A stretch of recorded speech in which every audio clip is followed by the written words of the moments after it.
Yeah. Just a terrible, terrible team that was supposed to be good. And I don't care about injuries.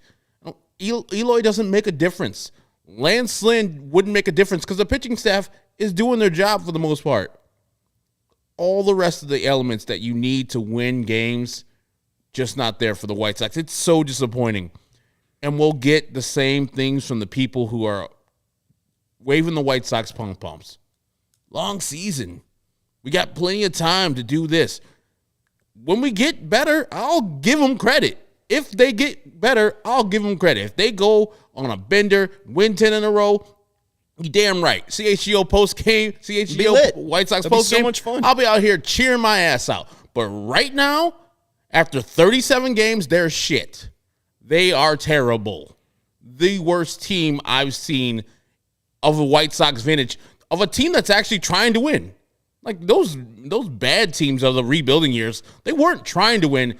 And I think some of those I would actually want to watch more because these are boring games. Not the broadcast. Jason and Gordon are very good. Yeah. I am entertained by them. The games are boring as hell because they're bad at baseball. And it's bad at baseball, and honestly, their record paints a better picture than what they've actually been like. If you look at the Pythagorean win theorem, right now they're at 18-19, and they're going to fall to 15 in 2022 on the Pythagorean win-loss ratio, and that's because they have a minus 30 run differential. When they're winning games, they're winning by scoring 4 runs. That's not sustainable. You know that. That's why you, the White Sox fan, are frustrated. That's why us, the White Sox fan, are frustrated because this is a team that is absolutely underperforming. And with each game it happens, you start to question if it's underperforming or if it's this is who they really are. If this is the true 2022 Chicago White Sox, because you keep thinking this is the day to get right. This is the day to get right.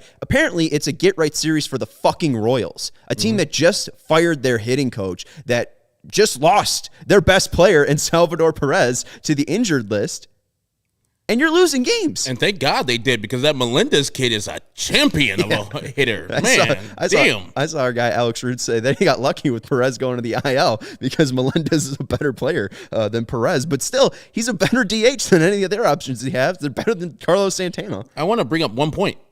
They walked one time, the White Sox. Yeah, they did. That one time that guy walked, he scored. That was Adam Engel. It was a good day for that. Walk, hit and run, drive in that run. It's a novel concept.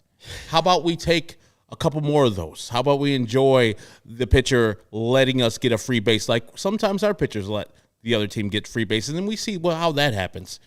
Just a dead team. I don't know what Tony's going to say in the postgame. Bunch of gibberish. I've been through this. 83. The Oakland A's were this, and St. Louis Cardinals were that, and I did this. I don't care. He's bad. Rick Hahn's bad. That team as a whole is bad. There's no excuses right now. None. Yeah. I don't care when they come back from the road trip, Rick takes the mic, and he says, we'll get acquisitions back in Eloy, and we'll get Lance Lynn back, and we'll get Aaron Bummer back, and those will be like trade acquisitions. Those won't make a big difference. Yeah. I mean, the pitching staff is good. And Eloy, when he was in, he wasn't great. And two is just like, Eloy is also somebody who presses. Eloy is also somebody who strikes out a ton. Eloy hits a fair, decent amount of ground balls. Like, I don't think he's going to come in and save the offense. Moncada might have, because then you would have gotten some stability in walks with Moncada and Grandal, but Moncada's not fucking walking. Like, he's not doing that either. And Vaughn, who's supposed to be more of a patient hitter, he's not walking this year. He's going down on 3 strikes as Zach Greinke. And that was the thing, too. We saw this. We were making fun of Zach Greinke's prop line, his K prop line of over 2.5. He goes well above this. He's had 4 games this year in 7 starts, I guess 8 starts now, where he's had 1 or less K. And the White Sox are letting Zach Greinke do whatever he wants up there. And that's what happened with every single pitcher. That's what's happened with every single pitcher that they've faced in recent vintage. Zach Greinke's faced the White Sox 2 times. In both games, he struck out the White Sox 4 times each game. Right. Then you said all the rest, a single strikeout. What are we doing? I don't know what we're doing. Zach Greinke, 1,000. Brady Singer. Brady Singer was down in AAA, and we talked about this yesterday. Brady Singer having these, performances of 7 innings and 8 Ks. Like, you can't be called a division winner or the supposed division winner when you're losing games like this. And I don't have any faith. We'll go to this thing that Alex showed us yesterday about the Twins versus White Sox post All-Star game break. And hey, you just caught another break. Chris Paddock of the Twins just hit the injured list with Tommy John surgery, so he's going to be out. So Minnesota just got weaker again. And looking at the Sox post All-Star game schedule, they're going to face KC and Detroit. 20 games right there where they should win. What, 17 of the 20? Those are some bad baseball teams. Minnesota has less games against them. They have more games against AL and NL playoff caliber teams than the White Sox. The White Sox are in a tough just stretch right here with their schedule. They're going to be facing a lot of good teams late May, early June.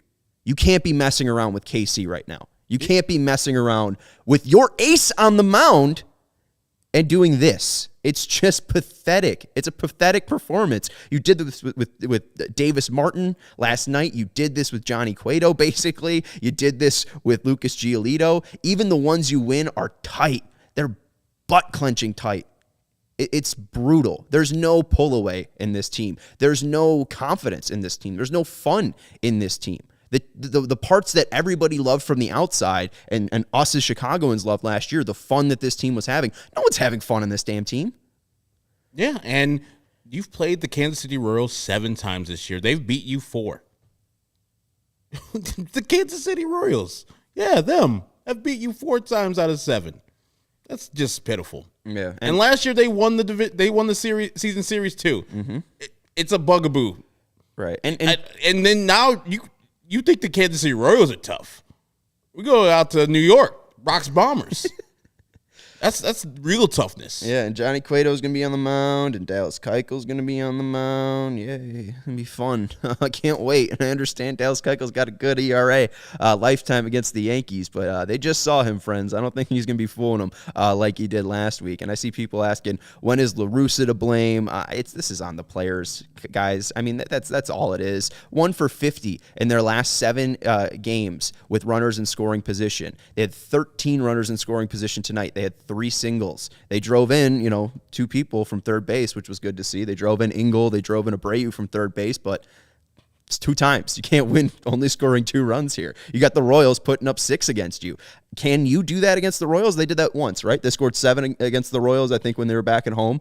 You're not seeing any offensive output against any team. You're not seeing any spark on this team. I don't really know what's going on here, Herb. I'm lost about this team. I'm lost about their direction, and I'm lost about, just like their hitters are lost. I mean, it just doesn't feel like there is a approach that they can truly rely on. There isn't an idea or game plan when they're going up to face these hitters. It just feels like they're trying to swing at anything that they can, and sometimes they don't swing and miss, but they're just going to get weak contact, and they're just going to let Zach Greinke dot left and right, up and down, slow, fast, and he's just going to get weak contact.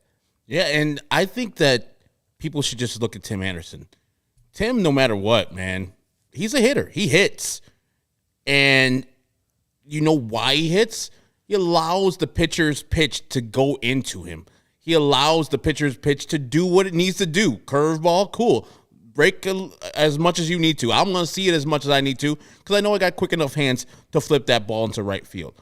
All his hits today, I thought, were all to right field. Yeah. Even the first pitch he swung at with Greinke throwing a 90 mile per hour sinker on the first pitch, he's a smart guy. He knows that Tim's going to swing at the first pitch, but Tim almost drove that one out.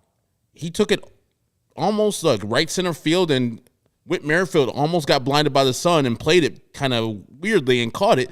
But they should be taking cues from Tim. Maybe not his aggressiveness early in the count, but his ability just to see a ball a little deeper, because they were flailing that so many sliders off the plate that never even started on the plate.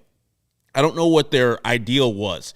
And Zach wasn't necessarily dotting fastballs or his changeup on the opposite side so you could say, okay, he's throwing that pitch again. No, it was a slider the whole time. And they're flailing at these balls, especially Luis Robert. And in the game, you hear Gordon Beckham say, he's just throwing those all exclusively to Luis. You got to just cheat one of these times and just throw your bat out there. You saw that late in the game with A.J. Pollock, a high fastball that was coming into him.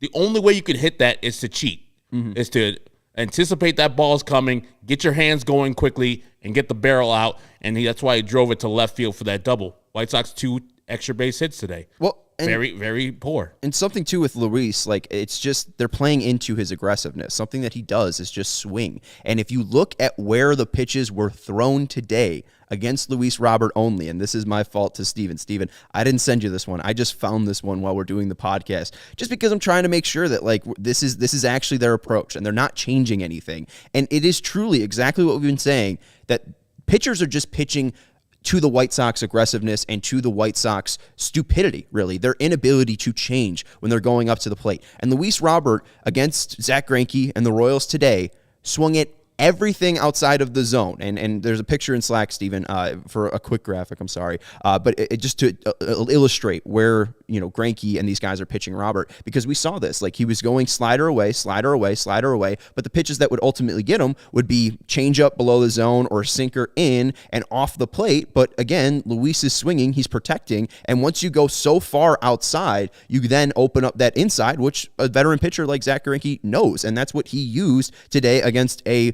hitter that really, I just don't feel like he has the tools to succeed at the plate from a approach standpoint and from a I don't feel like Luis Robert knows what hitter or pitchers are trying to do against him, right? Which is in his third year is inexcusable. But I don't know if he has anyone helping him. I mean, you can see it right now on the screen. Like, that's where they threw the pitches to Luis Robert tonight. There's one in the zone. And it's barely in the zone, right there. That sinker, that's right on the inside corner. Mm-hmm.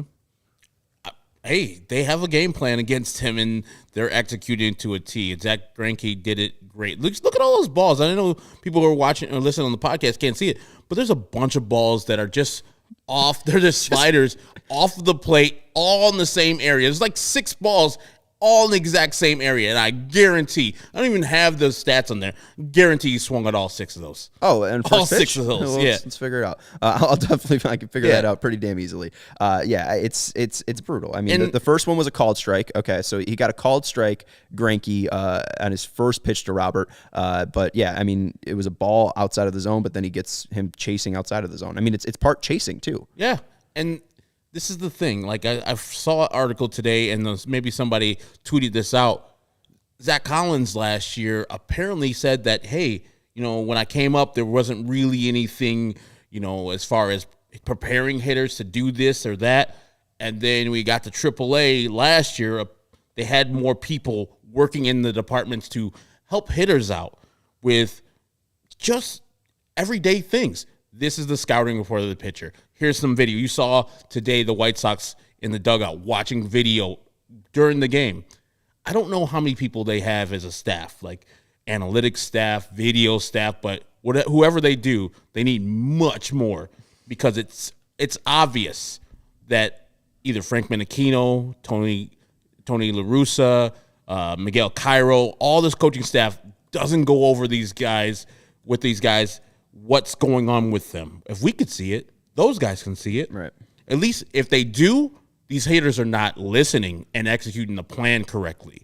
It's very frustrating to see our team we know is a better hitting team than this just be this listless. Yeah, and listless is a great word, because again, it's just no changes from last night. Again, one walk, and I called it. It was going to be a meaningless. I guess it wasn't meaningless because he ends up scoring. But Adam Engel walks against Zach Greinke in the 5th inning, and then Andrew Vaughn hits him over, and I think he hit a single right through the gap on the second base side. Engel gets to second, and then TA ends up driving him home, or Garcia ended up driving him home, I think.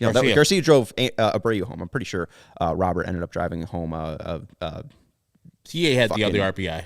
Yeah, TA had the RBI. He drove an Engel from third. Yeah. So yeah, I just think that it's frustrating, because it's just like, you need to see more pitches. Robert needs to see more pitches.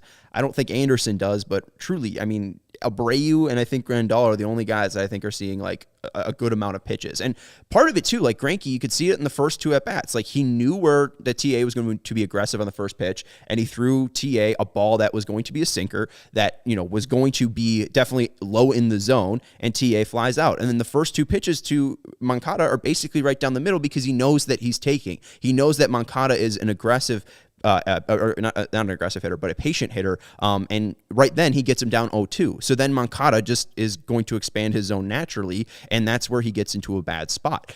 You really can't be patient against Greinke, but you also can't be too aggressive, and it's a tough balance, clearly to do, as the White Sox didn't do well against Greinke, but it just becomes frustrating that they're not able to draw more walks, and they're not able to go a little bit more station to station, and they're not able to get a big hit at all. Again, 1 for 50 in their last 7 games with runners in scoring position. It's truly brutal. The pitching was fine tonight. I thought it could have been a little bit better, but when you're scoring 2 runs, Herb, you're just not going to win a lot of baseball games, and you really shouldn't, the way that they're playing recently. Yeah, and the pitching, I want to commend Lucas Giolito. We both thought that he should have came out for the 6th inning, just because, 92 pitches, it seemed like he got his second win there. He was struggling early. First inning was atrocious. He didn't give up any runs. 23 pitches there. Didn't have anything except for his changeup in that first inning. Then second inning, ran into a little bit more trouble, gave up a run. I think this is a testament of Lucas Giolito. He either gets mad and or focused after he gives up home runs. Because after the 3rd inning home run by Bobby Witt Jr., 6 of the next 7 guys went down, and Lucas was on one. Right. Then he was doing his shit. I love to see it. I loved it. I mean, we saw that with the Angel series. Gave up 2 solo home runs, then dominated after that. Yep. So maybe it takes that, which I guess, because Lucas used to have a thing in the first inning a couple years ago where he would just struggle in the first inning, and he was like, okay, I don't know what's going on, and then he figured out those problems. I don't know what happens. He's like, needs somebody to slap him in the face with a home run before he's like, okay, all right, let's stop fucking around. Yeah, it was because he did not fuck around after that. After the 3rd inning, after that home run, the man was cruising through the 5th. It was Bobby Witt in the 3rd inning to hit a home run, gave the Royals a 2-1 lead, and then Gio struck 4 straight out in a row. Then Kyle Isbell got on with the single. They tried to steal. Grandal threw him out, and then Gio struck out the next guy.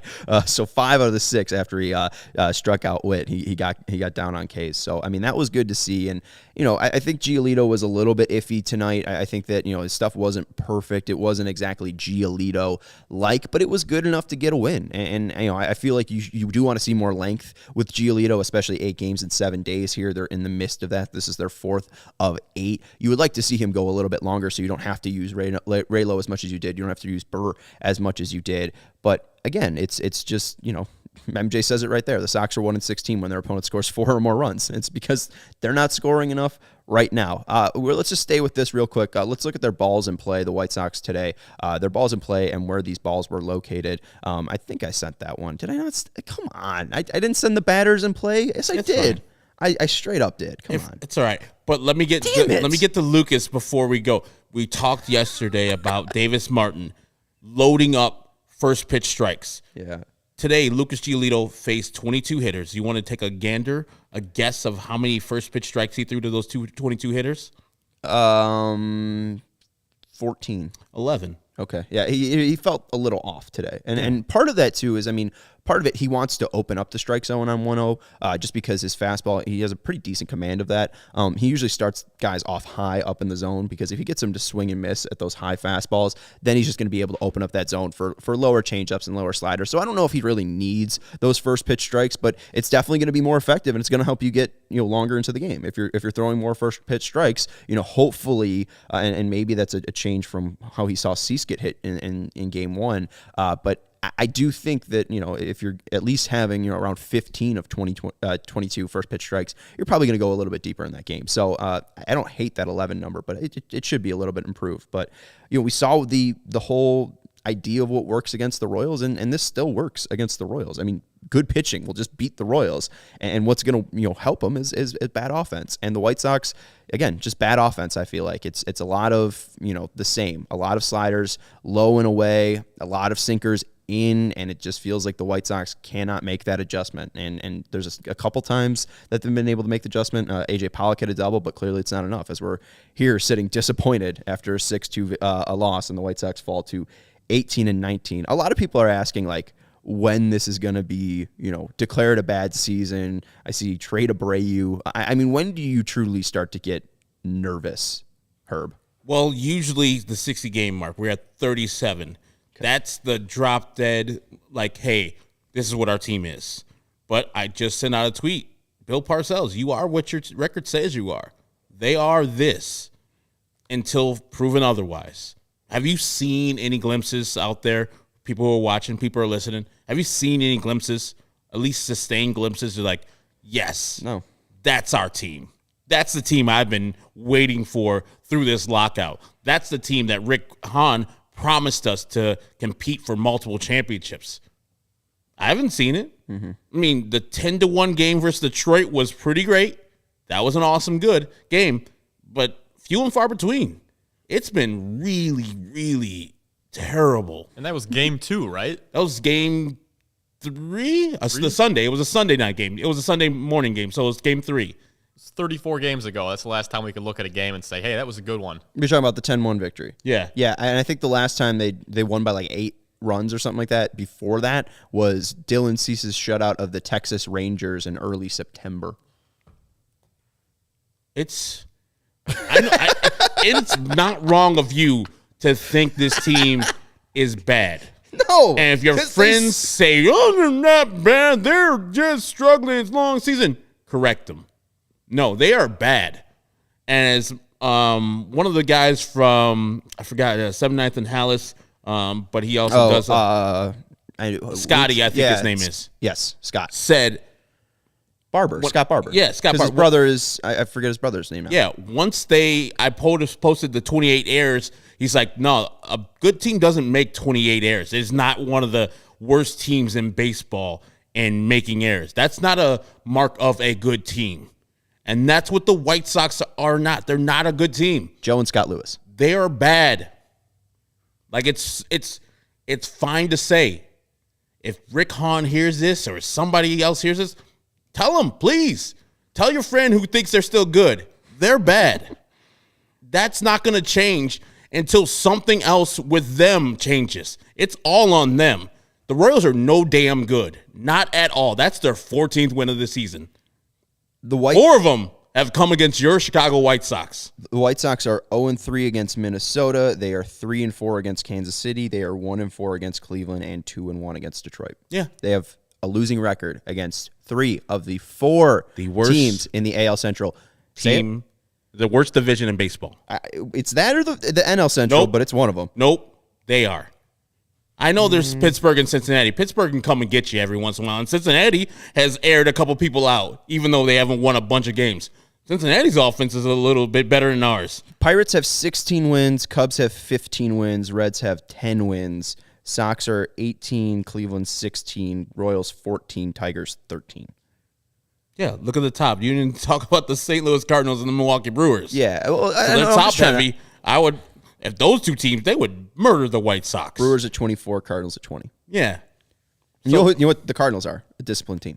Yeah. They know how to walk. They know how to take a plate appearance. And they know how to drive the ball over the plate when it's pitched to them. And they know they have an actual game plan. When they say, they're facing Carlos Rodon, oh, hey, let's attack the first pitch fastball and go look at what Carlos Rodon's worst start is. It's against the St. Louis Cardinals because that's a smart organization. When was the last time you just felt the White Sox were smart? When was the last time you felt that the White Sox had a good game plan against a starting pitcher? Maybe Robbie Ray in the rain when we saw them. They scored 6 runs. Wasn't that impressive?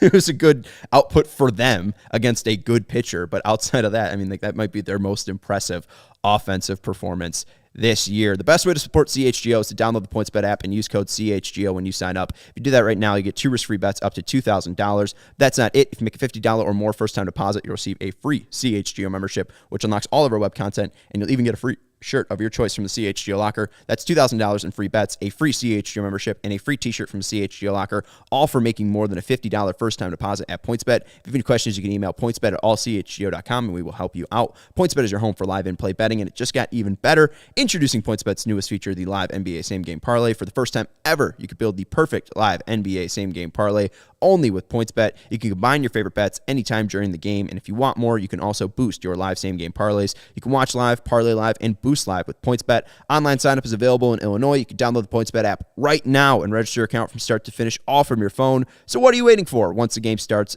Don't just bet. Live your bet life with PointsBet. Gambling problem, call 1-800-522-4700. And I want to mention CHGO. We want to talk to you about where we work. It's our favorite place to show up every single day, and we want you to be a part of our community if you aren't already. You are a part of our community if you're listening to our post-game shows and our pre-game shows, and you're hanging out in the chat, or you're downloading us and listening to us on your way to work. But the one way you can help support us and become a true member is by going to allchgo.com and signing up to become a member. Members, when you sign up, you get a free shirt of your choice. We have a lot of dope merch with every team in Chicago to choose from. You get premium written content from great writers like Adam Hogue. On the Bears side, Mario Terabasi, Greg Boyson, Jay Zawoski. On the Hawk side, the Bull side, Will Gottlieb, Dave writes a little bit, Matt Peck writes a little bit. He's got the pecking order. And the White Sox, covered by our own Vinnie Duber. Why wouldn't you want to read Vinnie Duber's work? He's fantastic. Also, Boom. Members get a free they get admission into our CHGO lounge. It's our members only Discord chat where you get to talk to us, the CHGO personalities. Pretty crazy that I said Vinny's name and you just showed up, huh? Yeah, it's weird. That's pretty weird. Vinny, I straight up, I said Vinnie Duber, and the thing started lighting up. So that's just very good teamwork right there. That's very good, collaboration. It's good synergy. You can follow Vinnie Duber on Twitter, at Vinnie Duber. He's the CHGO White Sox beat writer. How's it going, Vinny? Good to know that I'm Beetlejuice at this point. Very nice. Sox lose 6-2. They fall to below 500, 18-19 on the year. What was it like in the clubhouse tonight? Quiet. I mean, they can't score any runs. The point of the game is to score more runs than the other team, and they're having a mighty difficult time doing that. They've gotten some wins of late. Certainly, we saw that it's not like it's just all losses all the time, but the common thread is it's all low scoring all the time. And even tonight when they get a good deal of hits, they come up empty with runners in scoring position. They leave guys on base. They're having trouble touching home plate. And I don't think that anybody wants to offer up an explanation that would be satisfying at the very least. You know what I mean? These guys are trying to do their job. There's no doubt about that. But talking to Tony tonight, he was not happy about the offense. Used the word unacceptable a couple times. And looking at it, though, he wouldn't really explain what the problems were because, he's like, yeah, we don't want to give a scouting report to the other team. Granted, I would have to imagine right now that if you are of the baseball eye and you're watching them, it must not be too difficult to find out because they're not scoring against the team that they should be scoring against. Yeah, you throw sliders low and away, and you throw sinkers and fastballs inside. I mean, I can scout the White Sox, and I didn't even play past grammar school baseball. And I understand, it's very basic, but it's frustrating. And I just wonder what it's like in the White Sox clubhouse. Would you say it's more frustrating or maybe like bafflement? Like, oh man, I don't even know how we have this bad of luck, or we don't know why things haven't turned around yet. Would you say it's more frustration or like bafflement from the players? I think it's frustration. I think people can, find a silver lining in the fact that it hasn't gotten to them. You know what I mean? Like guys are coming in good spirits every day, and I think that's what you want. You don't want your team to be, just down in the dumps all the time. That's not going to make anything better, obviously. They're coming in with the same kind of, mental and emotional approaches they have, as long as I've been covering this team, which I think is a positive. That being said, what is another thing that we always hear from the front office is a results-oriented business, right? And that's the results right now are poor. they're worse than poor. They're bad. It's not good going for this offense right now, and it's a shame because the pitching has been very good for the most part. The defense tonight, for the most part, was very, very good. I don't even think you can blame Adam Engel for doing what he did out in right field. There was the one ugly play from Ryan Burr at the end of the game, but that was, that proved unconsequential. So, they can't. You can't even say they can't hit anymore because they got 10 hits tonight. They just can't score. And that's a big problem because as the numbers show, the records show, the games against the teams that they're supposed to be beating from this very not good AL Central right now, they've lost twice as many games as they've won against division opponents. And yeah, the Twins are playing well. 3 of those losses are against the Twins, sure. But come on, you're losing to the Royals, you're losing to the Guardians. These are teams that, even as disappointing as the White Sox record is right now, those teams are all worse than them. Right. So these are the teams you got to beat, and when you don't do it, listen, they could still win this series. They win tomorrow, they win the series, but. Listen, I understand why people are frustrated. I understand why you guys are frustrated, because it's just tumbleweeds right now from on the offensive side of things. And, I don't think that just waiting is a bad answer. You know what I mean? These guys are good players. They're talented players. They've hit before. I don't think that's a wrong answer, but every single day, it becomes later and later in the season. We haven't even reached 2 months yet. There is tons and tons and tons of time left here, but you gotta turn it on at some point here.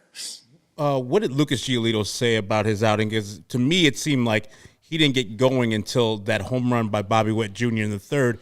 Then he was aces.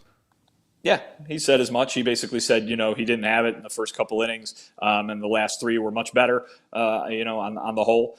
He was very, complimentary of the defense that played behind him, especially early. Tim Anderson and Jose Abreu were making some really nice plays in those first few innings. And after that, he settled in. Listen, this was a night when Lucas Giolito was not effective, where he ran his pitch count up really high, and he had to leave after 5 innings, and he only gave up 2 runs. White Sox should win that game with the offense that they've got. Even if you're saying that's going to be one of the starts of Lucas Giolito's season that he wants to flush, that he wants to throw it out, because these guys are competitors, they're perfectionists, they want to go 9 innings and not give up any runs every time they step on the mound. If you would have told him that you're going to get chased after 5, he would have been very upset, and he wasn't very happy about his outing. But he only gave up 2 runs. Credit the defense, credit him for settling down. The offense has to pick him up in that situation, not because he screwed up, but because he allowed them to be in a chance to pick him up, and they didn't do it. Is there a chance that, these guys are all professionals, Lucas is a professional, but we've seen this a couple times where pitchers kind of come out really off. Their games are off. Their control and command are off. Maybe the pitchers are pressing themselves because they know the offense isn't there yet, trying to complement the offense by going out and shutting out the next team and throwing pitches a little harder. Is there any validity to that? Do you think these guys just throwing the ball a little bit harder to try to shut out this other team because they know they're not going to get a lot of offense on their side? No, Lucas was asked that directly pretty much, and he said in the answers to other questions, yeah, he was trying to do a little bit too much in the first couple innings, and that was where some of the problems stemmed from. But he very much said he's not thinking about what the offense is going to do. He has to execute what he's got to do. And he said it's an individual thing. It's an individual, and baseball it's that individual sport, right? Where, the pitcher can go out and throw a perfect game. And if nobody scores any runs, and, then it's not as impressive of a win kind of thing. It's just how baseball works. He's not focused on what the bats are doing. But that being said, he did say that he was trying to do a little bit too much in the early going. I don't think the starting pitchers are necessarily trying to do anything because of what the offense has been doing lately. You got to remember, those guys are part of the team too. They know that the talent in this lineup, they're expecting it to bounce back just like anybody else is. But Tony says on the offensive side, they're really struggling to kind of Goldilocks this thing right now, because sometimes they're too aggressive, sometimes they're not aggressive enough, and it's kind of floating around, and they haven't yet really grabbed onto that sweet spot that they need to be in. When it's going to happen, we'll see. That balance, maybe what games have been more aggressive or non-aggressive. Has he talked about that balance? Because it really just feels like they've been too aggressive in my mind. Yeah, I think you can. I think he's talking in general. You know what I mean? I don't think he was talking about a specific thing that's plaguing a specific player or anything like that. As I said when the season first started, it's a hitter by hitter thing, and he said that as much tonight, that when they go to fix this thing, they're going to go through and chip away at the problems hitter by hitter. You can't tell Tim Anderson to stop being aggressive. The guy's batting 330, 340, like he's He's fine. He should be aggressive. Luis Robert is been one of the team's better hitters. He's aggressive. Do it. Jose Abreu told us today he's aggressive. He's going to stay aggressive. That's what these guys do. I mean, and these guys have had some great success in doing that. Other guys, not so much, right? Other guys, Yasmani Grandal jumps out as a great example, a guy who has thrived when he's as patient as he can possibly be. Yohan Moncada would fit that description as well. So it's not a team-wide thing. The team-wide thing is that they're swinging at bad pitches, and that's not necessarily being aggressive or being not aggressive. It's just not doing what you're supposed to do when that guy throws you that pitch. Yeah. Vinny, a thing I wanted to know, I don't know if you have access to what they do before the games. Are there like hitter meetings where they break down what this pitcher is doing, or that's all individually for the players to do, or to find Frank Menachito to break these things down? Nope. Start of every series, there's a hitters meeting, and they go through the whole pitching staff and the scouting reports and stuff like that. Obviously, this is an abnormally long series with a very large number of games, but usually that's the day one of a 3-game series, that's what they do, and they spend time doing that, and that's part of the thing. I mean, these guys have access to so much information. How many times, in a couple of years past, have we seen guys like Yasmani Grandal sitting in the dugout looking at his own at bats on an iPad? The information that these guys have at their fingertips is massive. And certainly they have the resources in not only their coaching staff, guys like Menachino, guys like Howie Clark, who's the assistant hitting coach, but in themselves. You know what I mean? Maybe, when it comes to a young guy might go to a veteran guy, or a guy who's been around the AL Central for a while might be a resource for a guy who's new to this division.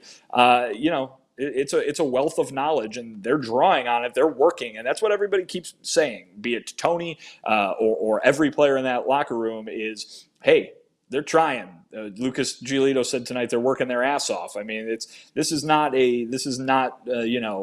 I know people want to think that they can read everybody on the field's mind, and say, oh, they're not trying, or there's no heart, or anything like that. Yeah, of course they're trying. It's just a matter of not getting the results that they're looking for. Yeah, I mean, you could say, one of the runs that was given up that kind of blew this thing open, Engel was trying on that play, and you could see the effort from TA tonight. I mean, clearly he was tuned up to a different reason. He obviously was performing out there to show something to someone. That was his best game overall. That was his best game probably this whole year. Yeah, so defensively awesome. There was good effort out there, absolutely.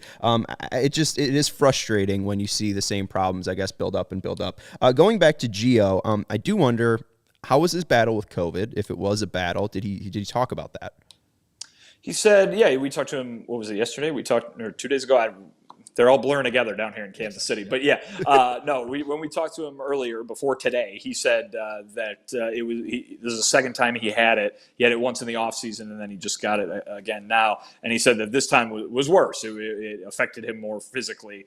Obviously nothing that he didn't get over, and, able to pitch again.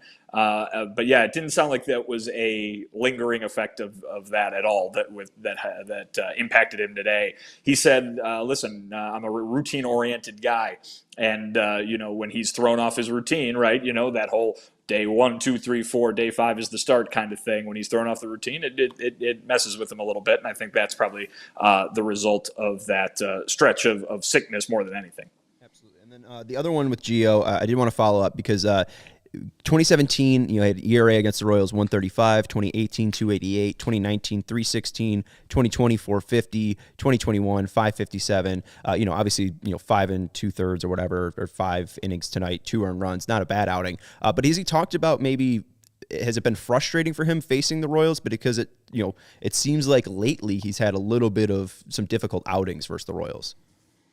I mean, he didn't talk about that, but him and every other White Sox pitcher, right? I mean, what was it, 2020 when they swept him, right? Completely. They won every game they played against them in 2020, I think it was. And then last year they were under 500 against them. Last year was a challenge for them, and they're getting it again. I mean, listen, anybody who's watched the White Sox for any length of time knows they always seem to get pestered by the Royals, no matter what the expectations are for the White Sox in a given season. It's a team they have trouble with, and for the longest time, the White Sox, or the Royals rather, have been one of those, not great teams, right? A team that doesn't finish with a high record outside of those few years when they were, World Series caliber.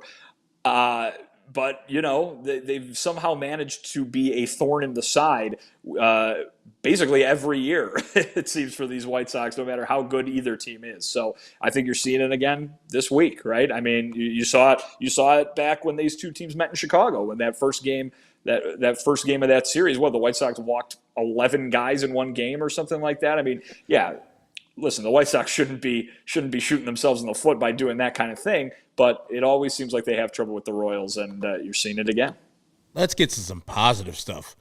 I asked you yesterday about barbecue. You didn't have a chance because of all the baseball. I saw that you went to got some barbecue today. Where'd you go? Went to Smokin' Guns Barbecue, which was the recommendation of our guy Kevin Kaduck. Okay. So that was a very good recommendation. Had myself a little brisket, had a little pulled pork, came with some cornbread, some barbecue beans, some onion rings. It was a feast at dinner time, or at lunchtime rather. For me today, good stuff going on the wall. I don't know if it's quite as good as some of those spots over the border in Kansas, which are some of the famous spots down here in Kansas City. Joe's is great. Love Slaps too. That's an underrated one. But yeah, Smokin' Guns gets 2 thumbs up from me. Absolutely. Hell yeah. Glad you enjoyed that. I got 2 final ones for you. One, I texted you about this. I don't know if Gio mentioned it. Did he say anything about a slider? He did not. That is some in-depth stuff. That's more of a not heat of the moment post-game kind of thing. Right. So we'll see. Yeah. Okay, cool. We'll see in the future. The other one, I saw you mention that your press box buddies didn't want to hear about this, but I would love to hear about this. You talked about being on the flex cam at Kauffman Stadium back in 2009. What was that experience like? Second time for me at the K. So I was a freshman in college. Easter Sunday, 2009. Royals, Yankees. It was a rainy day, and it was not a heavily attended affair by the later innings. And the flex cam was on, standing, somewhere against a railing somewhere. You're doing the joking flexing to try and get on the flex cam. Didn't happen for me. Sitting there, and I'm like, I look up, and I'm like, that guy's got the same jacket that I got, the same sweatshirt that I'm wearing. And then I'm like, there's a reason for that. So on the flex cam I went. That's one of probably the only time I've been on a Jumbotron. But there it was. Hulk Hogan posing? Were you doing the classic showing off, or was it just probably a couple pops deep at that moment? I would have to imagine that I was doing a whole bunch of stuff in a very energetic manner. Well, good to hear, and I hope you enjoy your final days in KC tomorrow. I hope you don't get arrested in Missouri because you just admitted to a crime there. You're a 19-year-old kid drinking beer. Come on now.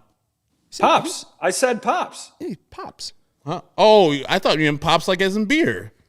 Why would I say beer pops if I you meant don't beer? You've never heard the thing, I've had a couple pops and that means beer? No. Oh. I would just say beer. Yeah, see?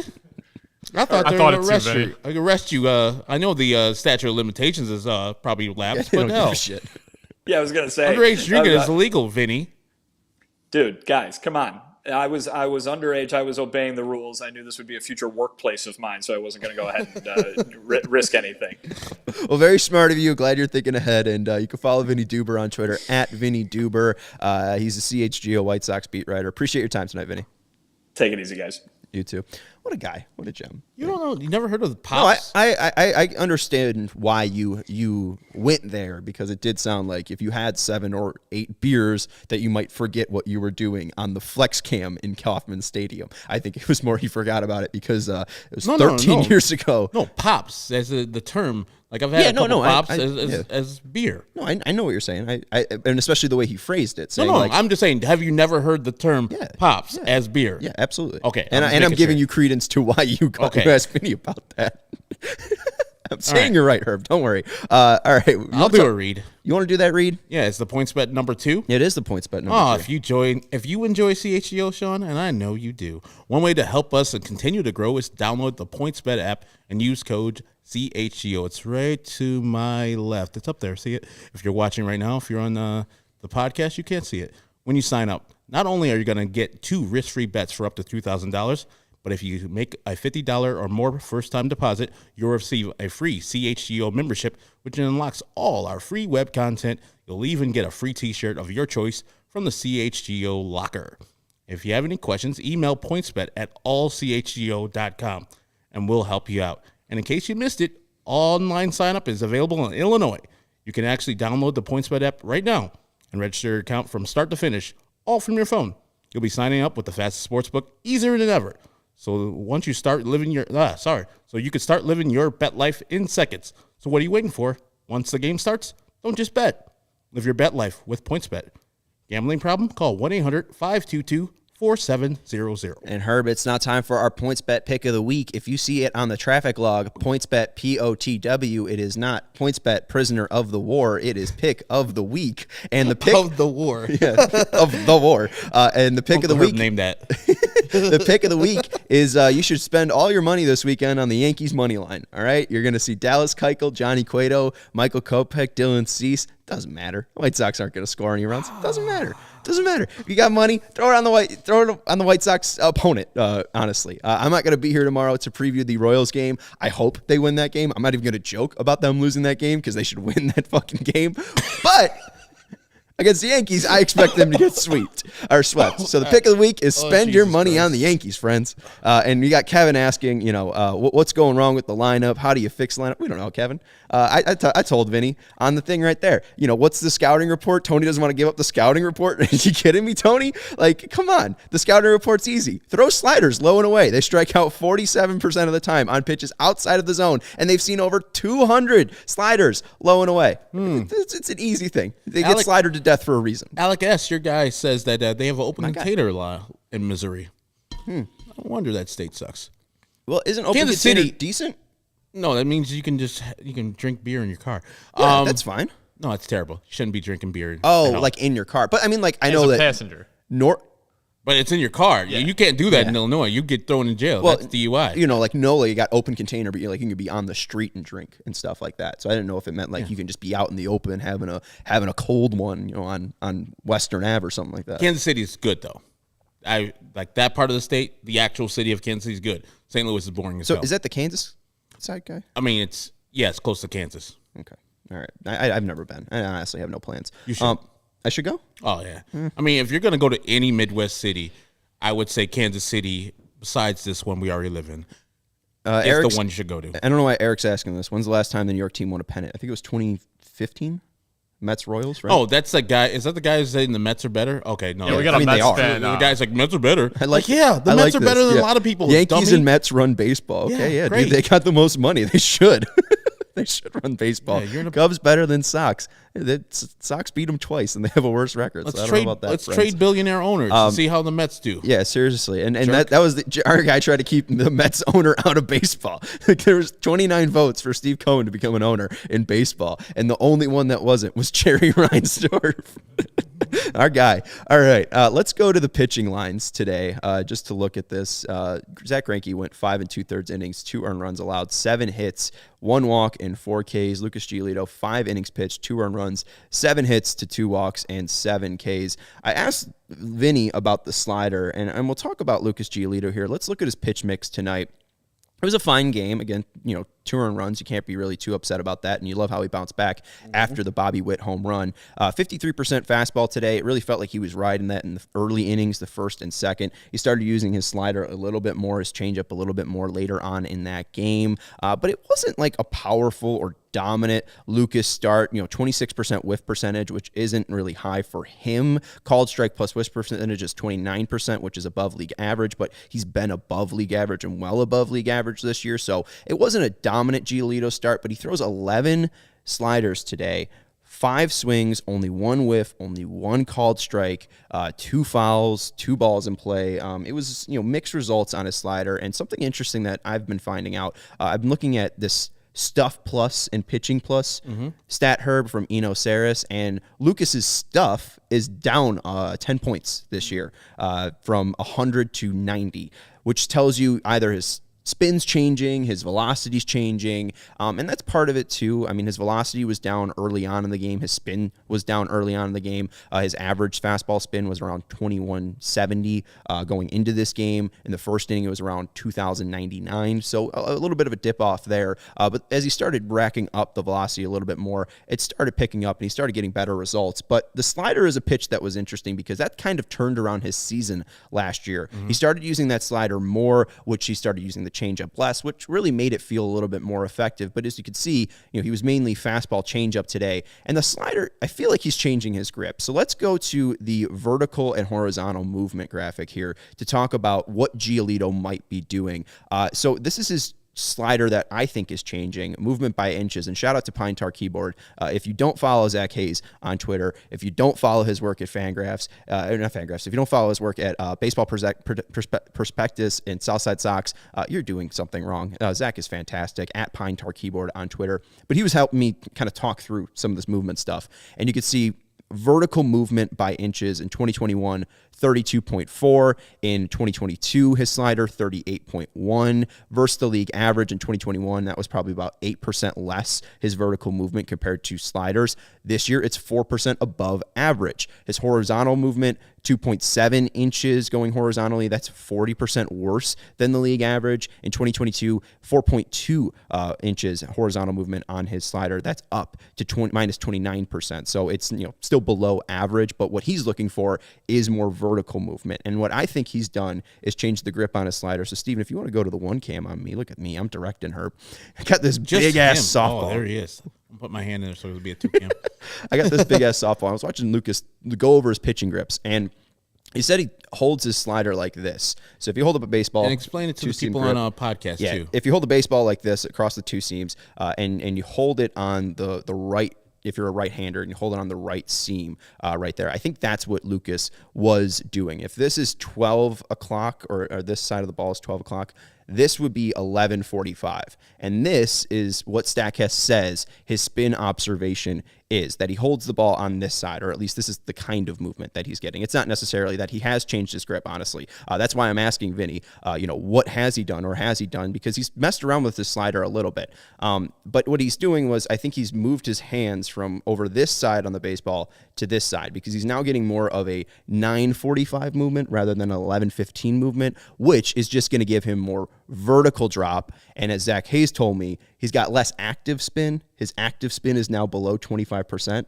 It was at 29% in 2020, 28% in 2021, and now it's at 22%, which means he's getting more gyro spin, which means more dip, like a curveball, which is why he's getting more vertical movement, and it's going to be a late break. So what it should do is when he throws those fastballs up high in the zone, he should be able to locate that slider low and away and get more swings and misses. And I think the issue today was just location with his slider. I think he'll be more impressive or get better results when he has all three pitches working together. I want to go to the slider map here, Steven, for Lucas Giolito today, and you could just see the stuff wasn't being located exactly where he wants it. It's being located outside to hitters, as you can see, Herb, there, but it's really not as sharp as he needs it to be. He really wants more balls in that lower corner. It's a little bit too high. It's a little bit too in. He wants that a little bit too, more farther out. And honestly, it's a little bit too out too. I mean, a lot of balls are well outside of the zone and kind of in the other opponent's batting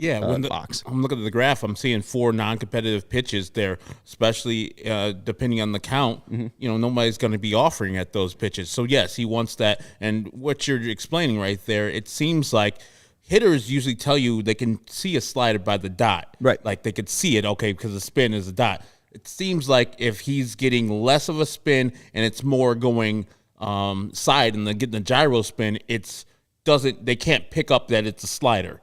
And they can't pick up early. Like if it comes out of the same tunnel and he's throwing that high fastball, they're like, okay, fastball. And it's starting in that tunnel, and then with that late break, you're like off. And so even if you get a piece of it, you're not barreling it up. You're just inducing soft contact. And mostly you're probably, what Lucas wants you to do is to flail at that ball. And look at that. Look at that, Herb. Herb, you said you weren't going to be participating in this discussion. You're dead on. I'm Look not at here that. with the smart stuff, Sean. And the thing is, too, is the gyro slider has a little bit more of late break, too. So it just looks fastball, fastball, fastball. And now when you have 3 balls that all look like a fastball, and we know what Giolito's changeup does, it should get more swing and misses. And let's go to his 2021 heat map where he was locating this slider. It was more effective last year, and you could see, I mean, all of that red, low and away, but it's not too far out, right? You see all those blue lines right there. That's where he's locating a lot of his pitches right there. It's not where exactly he wants it. Let's go to 2022.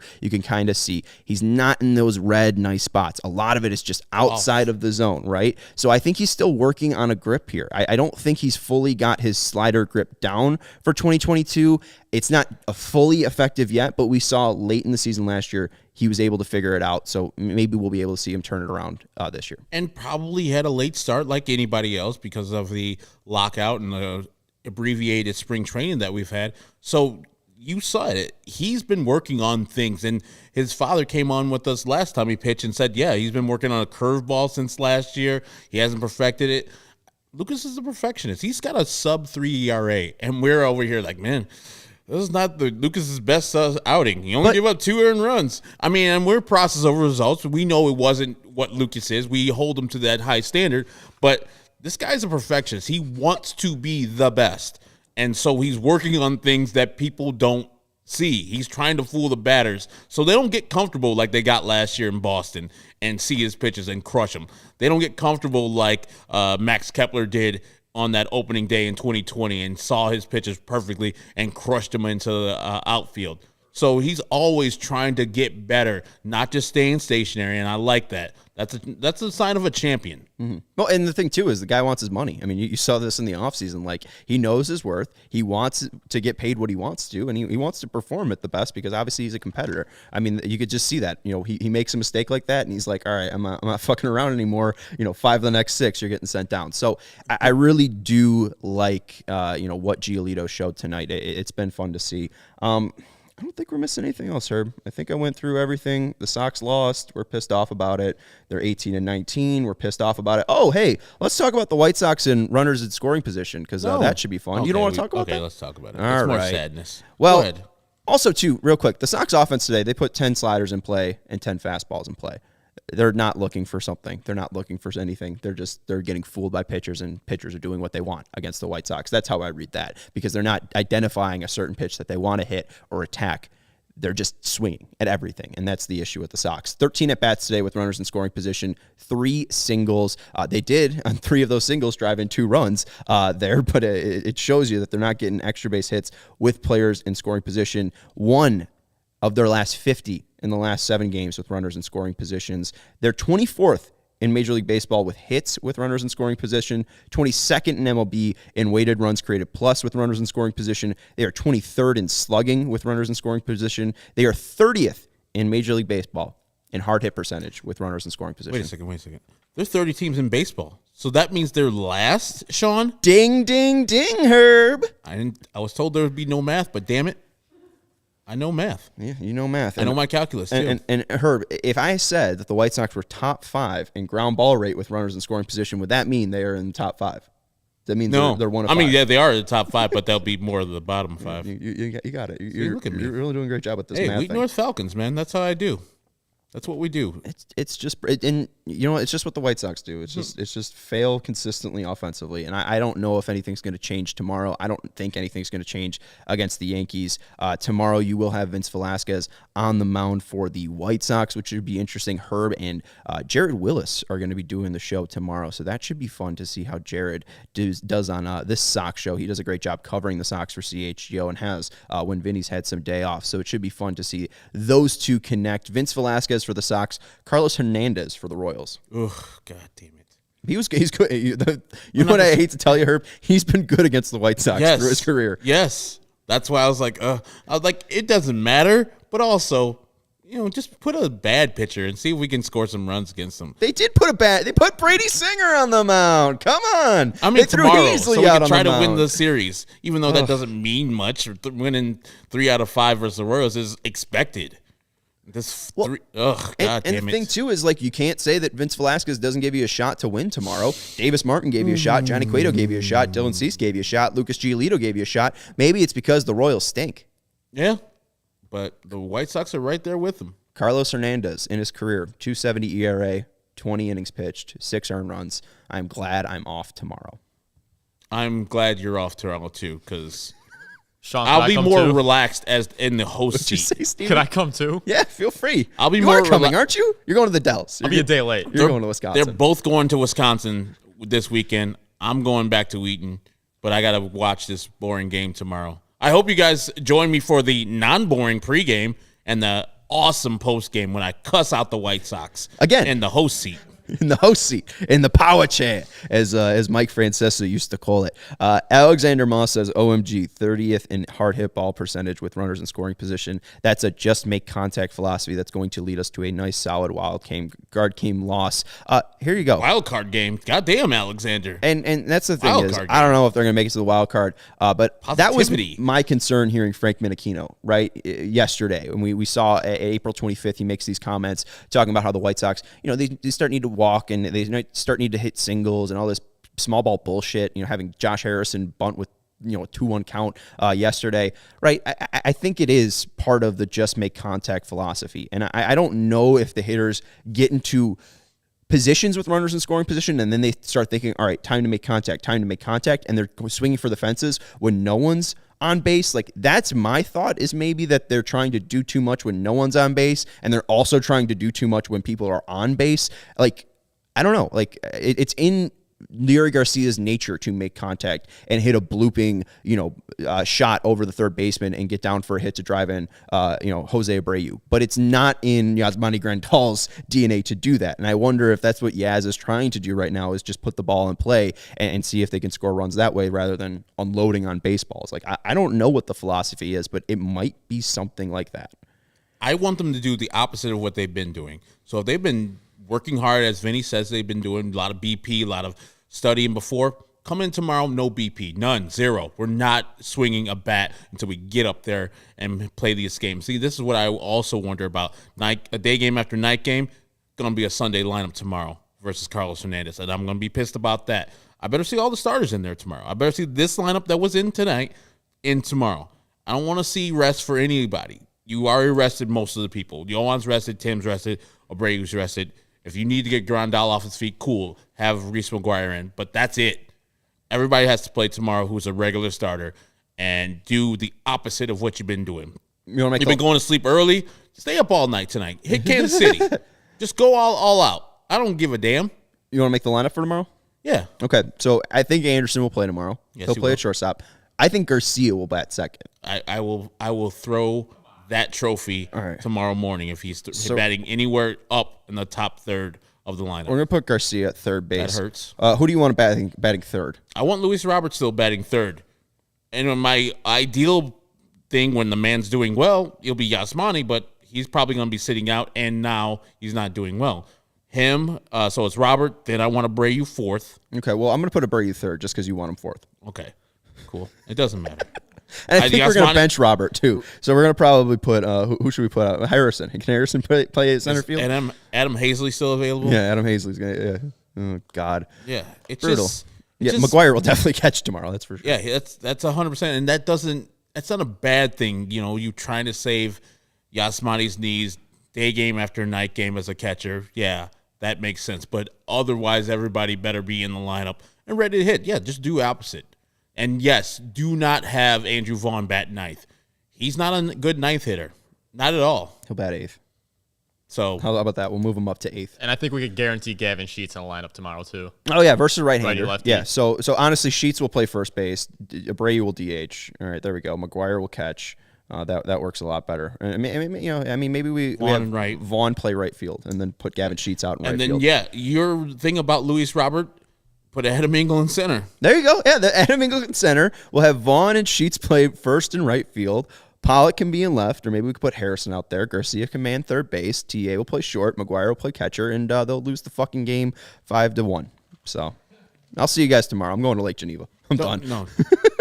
I mean, you haven't said goodbye to me, Vinny, yourself, Okay. Tusk, Stephen Nicholas. So the White Sox fall to 18-19 on the year, 37th game. They're still, 125 games. 5 games left. So More it math is for Herb. still May. Ding, ding, ding. My Lead guy north. Herb Lawrence will be doing a pre- and post-game show tomorrow, 1:10 start, my friends. You're going to have Vince Velasquez versus Carlos Hernandez. The Royals improved to 14-22 on the way, and they also improved to 4-3 against the White Sox on the year. But again, tomorrow, pregame show at 12:30 with Herb and Jared Willis. Should be fun for them. I will be in Lake Geneva. You can follow Herb on Twitter at Ecknerwall23. You can follow the show on Twitter at CHGO_White Sox. We want to thank Vinnie Duber for joining us from Kauffman Stadium. You can follow him on Twitter at Vinnie Duber. He's the CHGO White Sox beat writer, and you can follow his work at allchgo.com, and that is where you can become a member as well. Thank you to Stephen Nicholas for your production, and thank you to Fleetwood Mac for putting in so much money into the 1979 album Tusk. It is truly, truly iconic. We'll talk to you tomorrow, and honestly, the Sox don't deserve a Go Sox. Win tomorrow. Bye.